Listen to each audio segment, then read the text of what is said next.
Have you ever heard of the house on Briar Lane? To most people, it's just another old house at the end of a quiet street. But to the locals, it's a place whispered about in hushed tones, a place with a story that chills you to the bone. It stands there, dark and silent, under the watchful eye of the moon. Its windows are like vacant eyes staring out into the night, and the paint peels like sunburnt skin. The yard is a forgotten jungle of weeds and thorns, reaching out as if to grab anyone who dares to walk by. The air around it feels heavy, thick, with unspoken secrets. This isn't just an empty house. It's a monument to a mystery that has haunted this town for over 50 years. A mystery that began one ordinary evening and ended in absolute, baffling silence.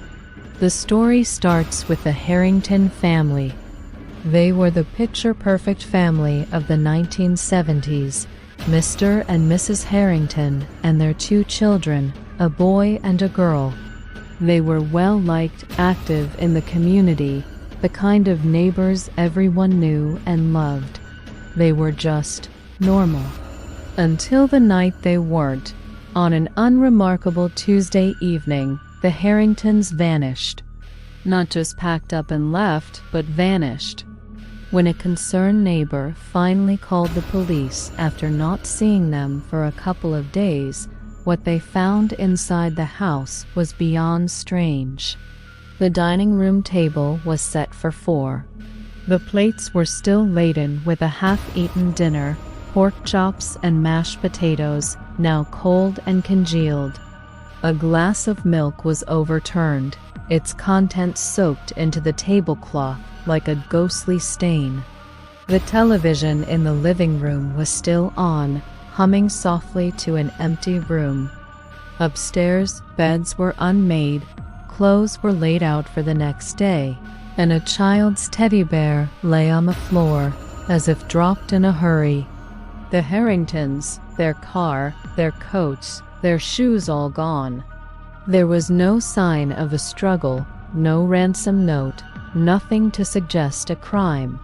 It was as if they had simply been erased from existence in the middle of their evening meal. The entire town was gripped with fear and confusion. Search parties combed the woods, police investigated every possible lead, but it was all for nothing. The Harrington family was never seen or heard from again. The house on Briar Lane became their tomb, a silent witness to their inexplicable disappearance. For years, the house remained empty. No one wanted to buy it, no one even wanted to go near it. It fell into disrepair, becoming a ghost of a home, filled with the ghosts of a family. The town tried to forget, but the story became a local legend, a campfire tale to scare kids. But legends have a way of feeling real when you're standing in the dark.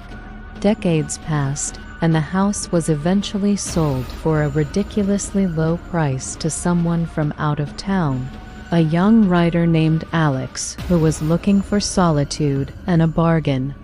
He thought the stories were just that, stories. He was a rational man, a man of logic and words.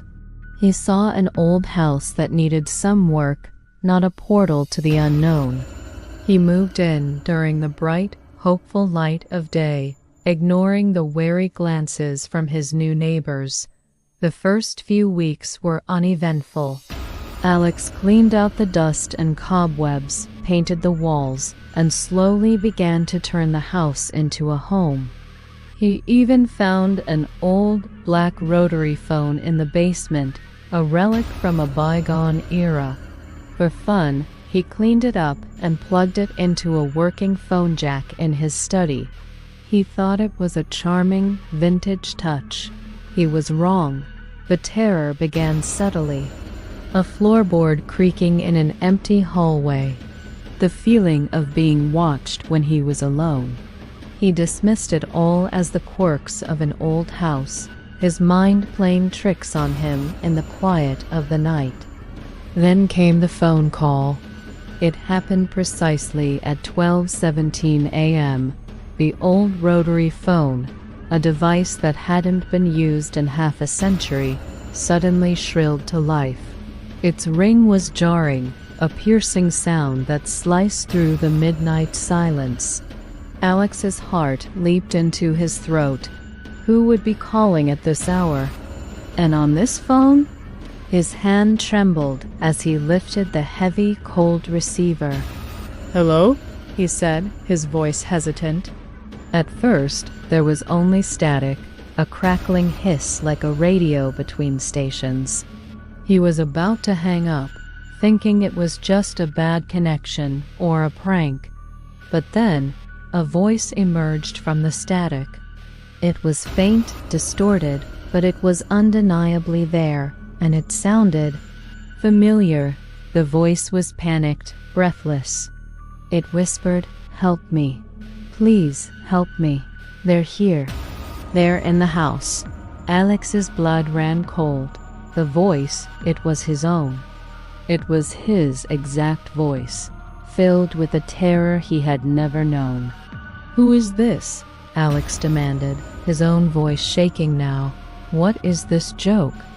The voice on the other end just kept repeating the same desperate pleas, his own words echoing back at him from some impossible place.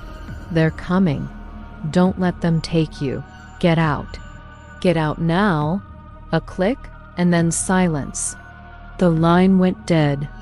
Alex stood frozen in his study, the receiver still pressed to his ear, his mind reeling. Was he going crazy? Was it a recording? A sophisticated prank?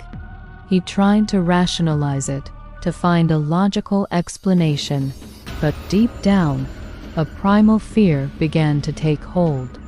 He unplugged the phone, his hands shaking so badly he could barely pull the cord from the wall.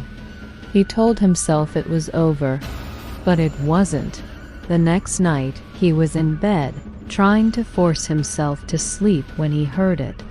Faintly, from downstairs. The ringing. It couldn't be. The phone was unplugged.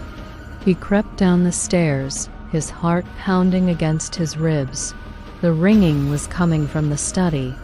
He pushed the door open to see the black rotary phone sitting on his desk, its cord lying useless on the floor beside it, ringing and ringing and ringing. The clock on his wall read 12:17 a.m. He backed away slowly, a scream trapped in his throat. He ran for the front door, fumbling with the lock, and burst out into the night, not stopping until he was miles away. He never went back. Just like the Harringtons, Alex vanished from Briar Lane. He left everything behind: his books, his clothes, his entire life, all abandoned in that house. The police were called, another investigation was opened, and just like before, they found nothing. No sign of a struggle, no clues, just an empty house filled with the belongings of a man who was no longer there.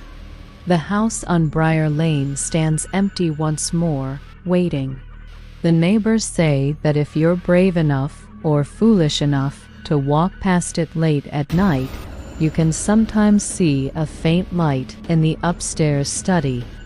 And if you listen very, very closely, you might just hear it, a faint, distant ringing. A telephone, calling out from the darkness over and over again.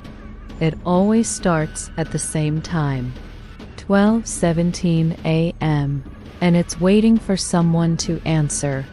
The question is, who will be the next person to pick up the phone? And what will they hear on the other end of the line? Some mysteries, it seems, are not meant to be solved. They're meant to be feared. Thanks for watching. If you enjoyed this story, don't forget to hit that like button and subscribe for more tales from the shadows. Stay safe out there.